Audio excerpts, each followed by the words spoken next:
Dakota's pushing it to 5. They win set number 4, 25-23. Hey Coyote fans, welcome back into another edition of the Coyote Volleyball Show presented by Scooters Coffee. South Dakota's volleyball season has been extended. The Coyotes will play in the NIVC coming up later this week. We're joined now by the head coach of the Coyotes, John Williamson. Coach, let's talk first about the Summit League tournament. I know it was a tough loss for your team to North Dakota State. You knew that was going to be an absolute battle, and it sure was. Unfortunately, the Bison got the best of it.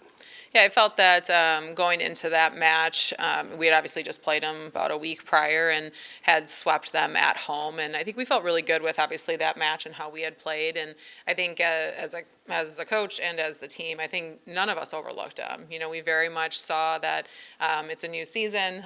You know, they were going to be excited about being able to make some changes, some adjustments. And so we expected a battle, and obviously we got just that.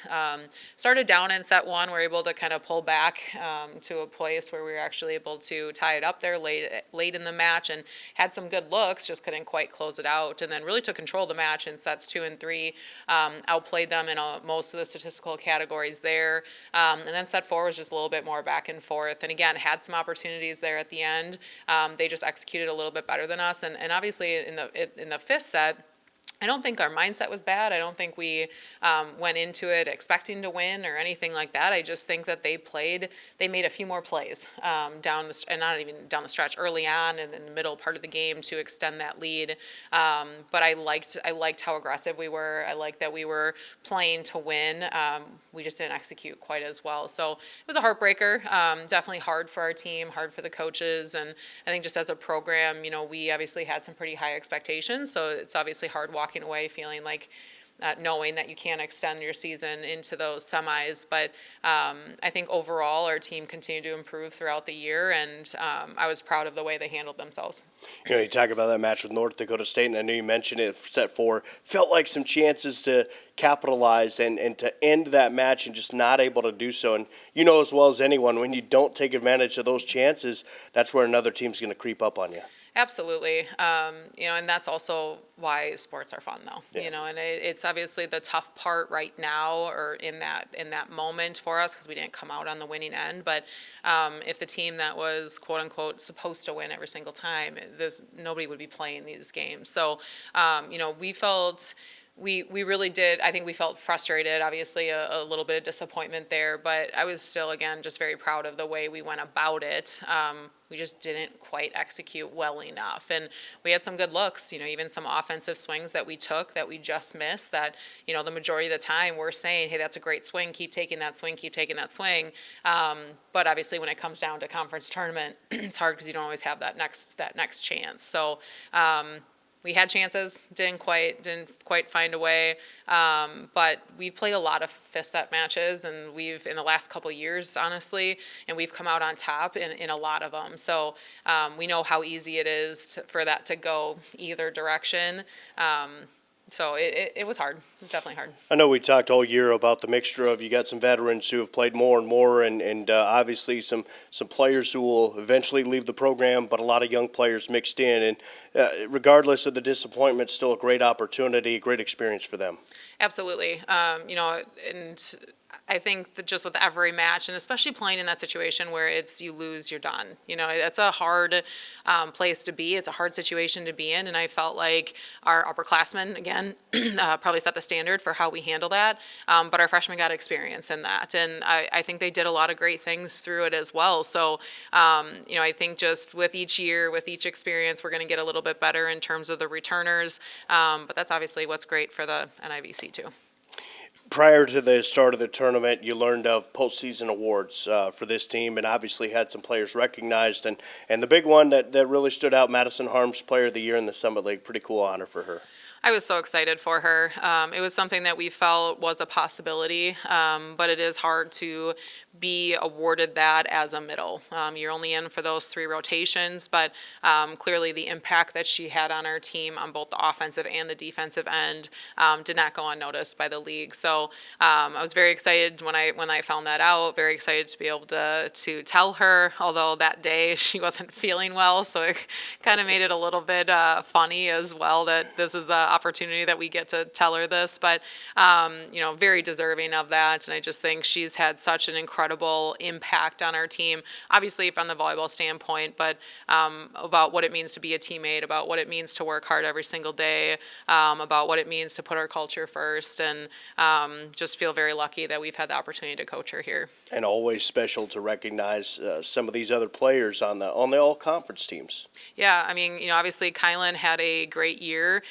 When she went from playing 5 matches last year to being a 6th rotation outside, that was taking a lot of really big swings and big moments, and having to play defense and serve receive. And she led the Summit League in aces and aces per set, and she had a really big role this year. And she had obviously some ups and downs through it, but was a huge part of our team's success throughout the season. So again, another one that I'm really happy was recognized. And then obviously Avery being on the all-freshman team, and I think everyone's seen the impact that she's had on our team. And she missed a few obviously in the middle there. But again, I think just anytime we are able to see the league recognize some of our own is a pretty cool situation for us. A special opportunity to get some players recognized, and although the Coyotes did not get where they wanted to in the Summit League tournament, they'll get an opportunity to extend their season. We'll talk about that when we come back. This is the Coyote Volleyball Show presented by Scooters Coffee. The Coyote Volleyball Show is brought to you by Scooters Coffee. Scooters Coffee. Amazing drinks, amazing people, amazingly fast. Back in the Coyote Volleyball Show presented by Scooters Coffee. We're visiting with head volleyball coach Leanne Williamson. Her team off to Colorado this week. They'll play at Northern Colorado and an opportunity in the NIVC. Round 1 taking on the Wyoming Cowgirls. Coach, before we talk about that matchup, talk about the decision to play in a postseason tournament. Is it a team decision? Is it kind of a decision you push to get more opportunities to keep playing if you're selected to any tournament?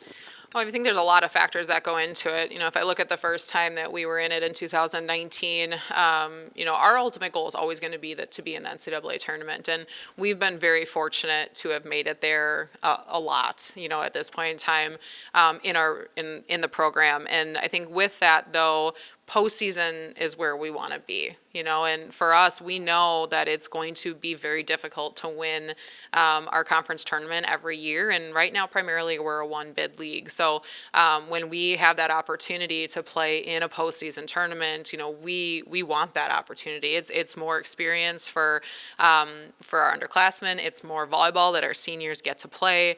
It might be a different goal, but it's a great goal to be able to shift our focus a little bit, continue to focus on going 1-0, but we kind of have that ultimate goal of being there at the end. And we were really close last time we were in it, finished at runner-up, and it was a great experience for our team. And honestly, in some ways, I think it really helped set us up for being able to take advantage of the conference tournament those next few years. I think the other thing is there's, obviously women's and men's basketball have multiple postseason opportunities within their sports, and volleyball's worked really hard to grow the sport, and I think for the sport itself, we have another opportunity now, and I know myself and our administration and the program, we want to support that goal as well, is to continue to raise the level of volleyball and the exposure of volleyball, and this is another great opportunity for us to do that. NIVC is put on by Triple Crown Sports, and as you mentioned last time, a good run in this tournament. A lot of those matches right here in the Sanford Coyote Sports Center. This year, taking the show on the road. People are always going to ask, what goes into it? What do you know about what goes into the process of trying to host and just how all that comes together? Yeah, I mean, there's definitely, I mean, all the matches are hosted by host schools, so they're not in neutral sites, and with that, there's definitely a bid process, but I'm sure there's some regional pairings and all of that, and then there's also, they try not to match anybody up with somebody you've already played during the regular season in that first round. So there's a lot of different factors that go into it. I don't know all the factors. I definitely don't know the final decisions of how some of those things are made, and we would have obviously loved to be at home, but again, we get to go on the road with a team that's wonderful and spend some more time together in a hotel and in an airport, and why not go and find a way to win here on the road. Hopefully 2 matches for the Coyotes on this road trip. One of the matchups is Northern Colorado against Valparaiso. The Coyotes, of course, will take on Wyoming. What have you learned about Wyoming up to this point? Well, it's been a whirlwind of a day, but they're very offensive. They're very aggressive. I think they can score the ball. They do some things that we've seen kind of throughout the year. Their pace is a little bit quicker again, and I think lucky for us is we have a lot of people in our league that run a quicker pace, so I don't think that's going to throw us off too much.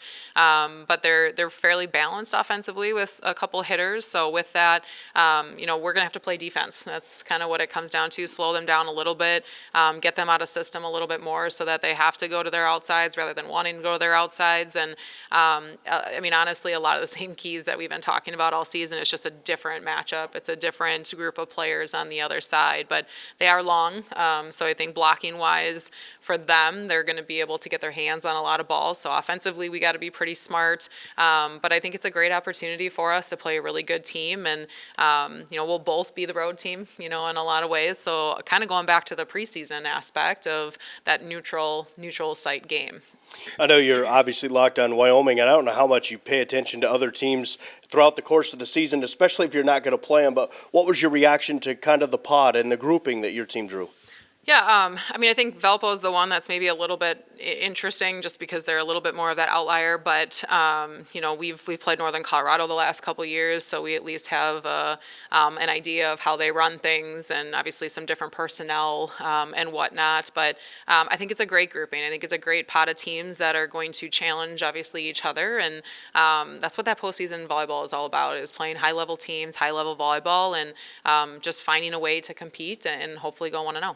Now, it's not completely out of the question that your team wins a couple of matches, that we might get eventually some games back home, maybe, possibly, trying to earn some home games, are we? Maybe, possibly, we'll see. Yeah, I mean, we would love to. Obviously, anytime we can play at home in front of our fans is an outstanding experience for us, but we'll just have to take it match by match here, John. No question. Have a good week. Good luck out at Northern Colorado. Should be a fun couple of matches. Thank you. All right, that's Leanne Williamson, the head coach of the Coyote Volleyball team. The Coyotes take on Wyoming on Thursday afternoon. Should they win, they'll play either Northern Colorado or Valparaiso on Friday. That's it for us this week. For Leanne Williamson, I'm John Thayer. This has been the Coyote Volleyball Show presented by Scooters Coffee.